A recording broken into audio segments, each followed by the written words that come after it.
Hi friends, আপনার ITR refund কি আটকে গেছে? প্রসেস দেখানোর পরেও আপনি টাকা পাননি, কি করবেন?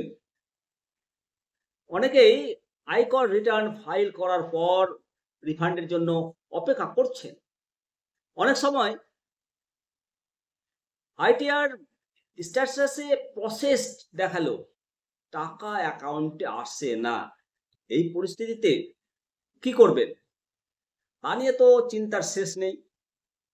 তো চলুন আজকের এই প্রতিবেদনে এই সমস্যার সমাধান এবং এর পেছনে যে বিস্তারিত কারণ সেগুলো নিয়ে আলোচনা করবো। আমি শিবরাম সরকার, আপনারা দেখছেন নিমতিদা দর্শন। আইটিআর স্ট্যাটাস প্রসেস কিন্তু টাকা আসেনি, তাহলে কি করবেন? যদি আপনার আইটিআর প্রসেস দেখায় কিন্তু রিফান্ড না পেয়ে থাকেন, তাহলে আতঙ্কিত হওয়ার কিছু নেই। কিছু সহজ পদক্ষেপ অনুসরণ করুন, এবার চট করে এইটার সমাধানটা হয়ে যাবে। পদক্ষেপগুলো কি কি? প্রথম পদক্ষেপ, আপনি ই ফাইলিং পোর্টালে লগ ইন করুন। আপনাকে প্রথমে আয়কর বিভাগের অফিসিয়াল ই ফাইলিং পোর্টালে incometax.gov.in লগ ইন করুন। লগ ইন করার পর রিফান্ড ডিম্যান্ড স্ট্যাটাস সেকশনে চলে যান। এখানে আপনার রিফান্ডের বর্তমান অবস্থা সম্পর্কে আপনি বিস্তারিত তথ্য পাবেন। আপনার ব্যাংক অ্যাকাউন্টের বিবরণ আপনি যাচাই করুন। অনেক সময় হয় কি, ভুল ব্যাংক অ্যাকাউন্ট নাম্বার বা আইএফএসসি কোডের কারণে রিফান্ডটা আটকে যায়। তাই আপনার দেওয়া ব্যাংক অ্যাকাউন্টের বিবরণটা সঠিক রয়েছে কিনা সেটা ভালোভাবে যাচাই করে নিন। এরপর ফর্ম 26AS এবং টিডিএস এটা মিলিয়ে নিন।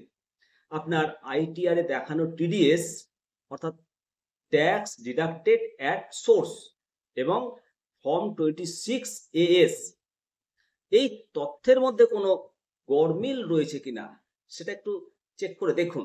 অনেক সময় এই গরমিলের কারণে রিফান্ড আসতে দেরি হয়। তৃতীয়ত, রিফান্ড ইস্যুর জন্য অনুরোধ করুন। যদি আপনার ব্যাংক অ্যাকাউন্টের বিবরণ ভুল থাকে বা অন্য কোনো কারণে রিফান্ড আটকে যায়, তাহলে আপনি ই ফাইলিং পোর্টালের মাধ্যমে রিফান্ড ইস্যু করার জন্য আপনি রিকোয়েস্ট করতে পারেন। তারপর এনএসডিএল ব্যাংকের সাথে যোগাযোগ করুন।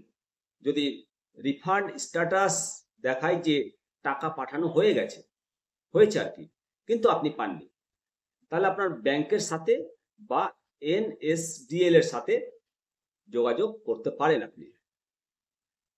আচ্ছা, কেন রিফান্ড আসতে দেরি হয় সেটা জানলে কিন্তু আপনার সমস্যাটা আরো সমাধান হয়ে যাবে। কি কারণে দেরি হয় এর পেছনে একাধিক কারণ রয়েছে।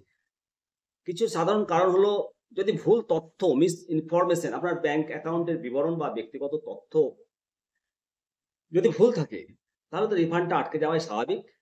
টিডিএস এ গরমিল, আপনার টিডিএস তথ্যের সাথে আয়কর বিভাগের তথ্যের যদি মিল না থাকে, রিফান্ড প্রসেস পেতে সময় লাগবে।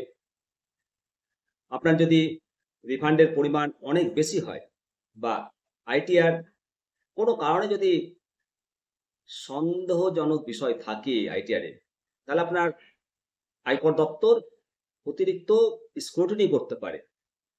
এর ফলে স্ক্রুটিনি করার জন্য দেরি হয়। তারপর প্রযুক্তিগত সমস্যা তো একটা রয়েছে। অনেক সময় ই ফাইলিং পোর্টালের প্রযুক্তিগত সমস্যার কারণে রিফান্ড দেরি হতে পারে। আপনারা অবশ্যই আটকে থাকা আয়কর রিফান্ড পেতে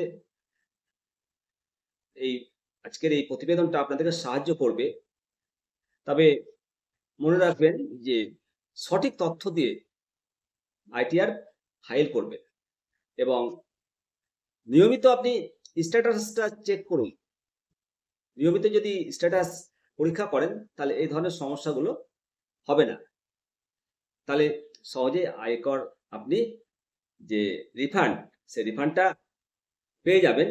আপনাদেরকে এর আগেও এই সংক্রান্ত প্রতিবেদন করেছি, সেই ভিডিওগুলো আপনারা দেখবেন।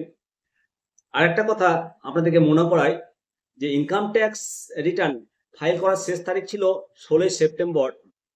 এই তারিখের মধ্যে আপনি রিটার্ন যদি জমা দিতে না পারেন, তাহলে চিন্তা করার কোনো কারণ নেই।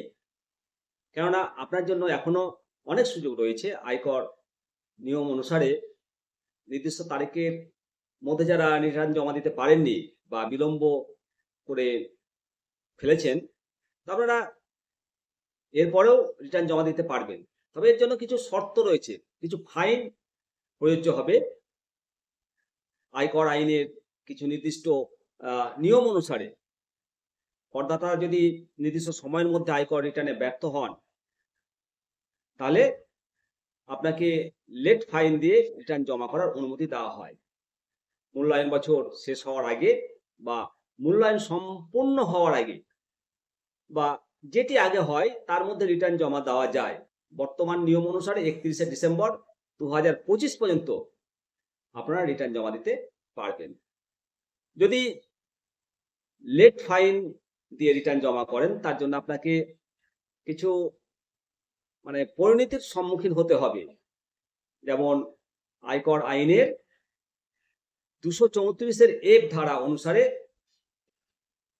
আইটিআর ফাইল করার জন্য আপনাকে লেট ফি দিতে হবে। লেট ফিটা কেমন? যদি আপনার আয় 5 লক্ষ টাকার কম হয়, তবে আপনাকে 1000 টাকা ফাইন দিতে হবে। আর যদি আপনার আয় 5 লক্ষ টাকার বেশি হয়, তবে আপনাকে 5000 টাকা ফাইন দিতে হবে। নির্দিষ্ট তারিখের মধ্যে রিটার্ন যদি ফাইল করেন আপনারা, তাহলে আপনাদের সুবিধা অনুযায়ী পুরনো বা নতুন কর ব্যবস্থার যে কোনো একটা বেছে নিতে পারেন। কিন্তু আপনি যদি দেরিতে ফাইল করেন, তবে আপনাকে বাধ্যতামূলক নতুন মানে যে রিটার্ন ফাইল, যে নতুন কর ব্যবস্থা আর কি, সেই নতুন কর ব্যবস্থার অধীনেই আপনাকে রিটার্ন ফাইল করতে হবে। নিউ রেজিমেন্টে আপনাকে কর ফাইল করতে হবে। আপনার জন্য পুরনো কর ব্যবস্থা বেশি সুবিধাজনক হলেও আপনি সেটা কিন্তু আর বেছে নিতে পারবেন না, যেহেতু আপনি লেট ফাইন দিয়ে রিটার্ন জমা করছেন। যদি আপনার ট্যাক্স রিফান্ড প্রাপ্য হয়, তাহলে আপনার দেরিতে ফাইল হওয়ার কারণে আপনি সুদও কম পাবেন। যারা সময় মতো রিটার্ন দাখিল করেন, তারা এপ্রিল মাস থেকে রিফান্ড পাওয়ার দিন পর্যন্ত তারা সুদ পায়। কিন্তু দেরিতে ফাইল করলে আপনি যেদিন ফাইল করবেন সেদিন থেকে রিফান্ড পর্যন্ত সুদ পাবেন। এর ফলে আপনার প্রাপ্য সুদের পরিমাণটাও কমে যাবে। তাই করদাতাদের অবশ্যই শেষ মুহূর্তের জন্য অপেক্ষা না করে জুনের দ্বিতীয় সপ্তাহের মধ্যে থেকে রিটার্নটা ফাইল করা উচিত। এবং আপনার form 16, form 16A, form 26 AS এবং AIS অ্যানুয়াল ইনফরমেশন স্টেটমেন্ট এর মতো সমস্ত নথিগুলো অবশ্যই গুছিয়ে রাখুন এবং সময় মতো আয়কর রিটার্ন ফাইল করুন। এতে আপনার জরিমানায় থেকে আপনি বাঁচবেন না, যে লেট ফাইন দিলে আমার কাজ শেষ, সেটা নয়, মানসিক চাপ থেকে মুক্তি হতে পারবেন। তো আপনার যদি এখনো আইটিআর ফাইল করা না থাকে, তাহলে অবশ্যই আর দেরি করবেন না। 31শে ডিসেম্বরের মধ্যে আপনি আয়কর রিটার্ন ফাইল করুন। একজন দায়িত্বশীল নাগরিক হিসেবে এটাই তো আপনার কর্তব্য। ভালো থাকবেন। পরবর্তী আপডেট নিয়ে আবার হাজির হব। জয় হিন্দ, জয় ভারত।